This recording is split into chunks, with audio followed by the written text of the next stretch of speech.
This is Britt Caswell with another example video.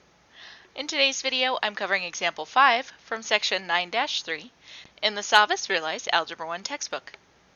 The goal of today's video is to write a radical expression, but what we're doing is we're applying what we know about radicals to a word problem.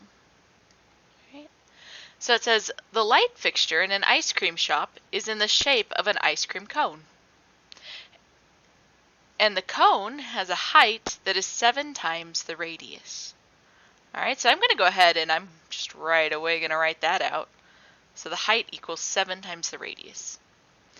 The expression for the slant height, which is like the side of the cone, like the part that you would touch, is the square root of r squared plus h squared, where r is the radius and h is the height. It says the slant height should be no longer than 24 inches to fit on the wall. What is the slant height of the cone with the radius shown? So they want us to calculate, the slant height of this cone that we see and make sure that it will fit on the wall because it can only fit 24 inches there. Okay? So, let's start by seeing about plugging some stuff in, huh? So we have this formula. It says r squared plus h squared. So to start out with, I actually want to start by replacing my h. So I have r squared plus, and then h squared, so 7r squared like that, because that's what h is, right? And so I actually want to simplify this a little bit. So I have the square root of r squared plus, and then if I square this blue stuff, 7 squared is 49, and then I have an r squared. Make sure that that's quite long enough.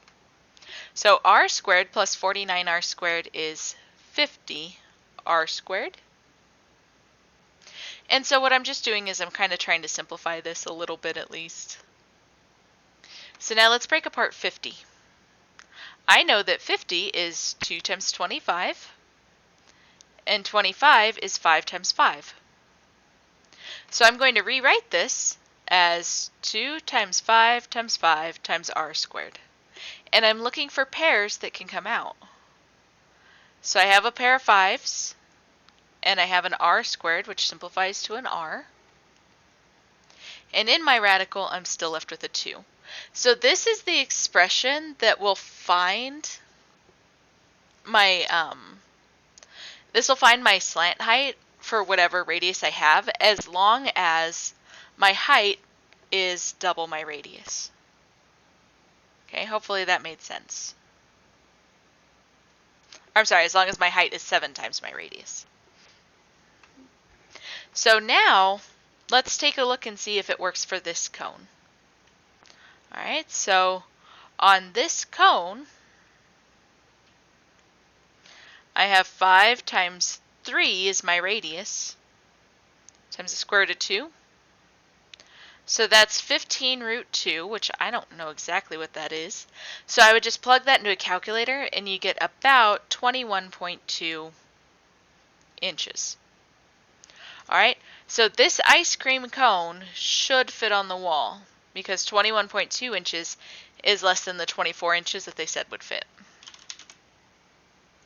So the slant height of the light fixture is 21.2 inches, which is less than the 24-inch maximum.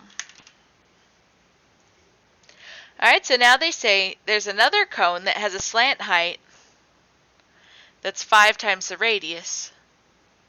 What is the simplified expression for the height in terms of the radius? Now this one's a little different.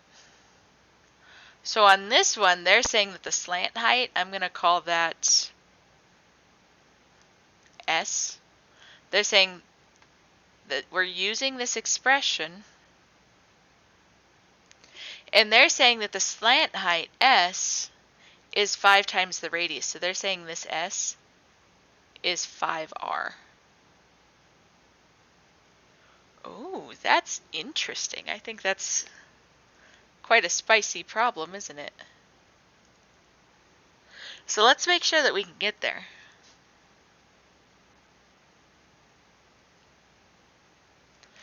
All right. Now, I'll be honest, I think that they typoed this. I think they were trying to say that the height was 5 times the radius. Uh-huh. I mean, I'm going to solve it out, but let's figure this out. Yeah, because that's as far as I can get. Well, no.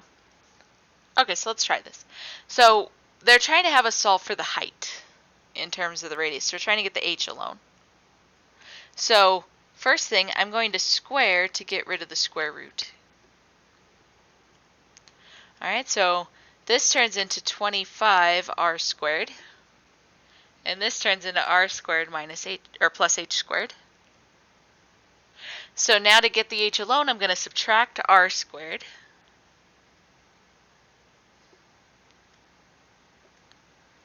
All right, so this gives me 24r squared equals h squared. And then I need to take the square root to get h alone. Now, anytime you take a square root, you always want to put a plus or minus on here. But the thing is that we aren't dealing with negative values, right? Like the radius r is a measurement, the h is a measurement, so I can't really have a negative measurement there. All right, so I'm going to ignore the plus or minus, just leaving it as the positive version. And so now I can simplify that square root of 24r squared. So 24 is 4 times 6.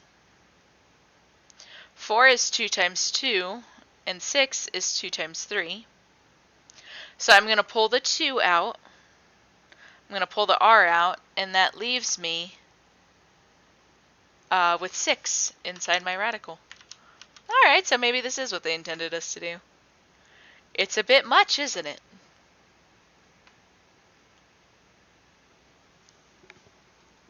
So again, what I did was I replaced the slant height with the 5 times the radius that they mentioned. We squared to get rid of the radical. I subtracted the r squared to the other side, and then took the square root to get the h alone.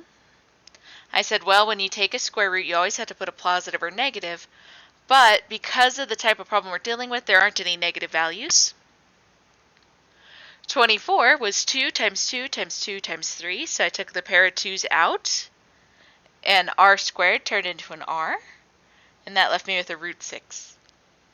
So there we have it, guys. That is example 5. Until next time.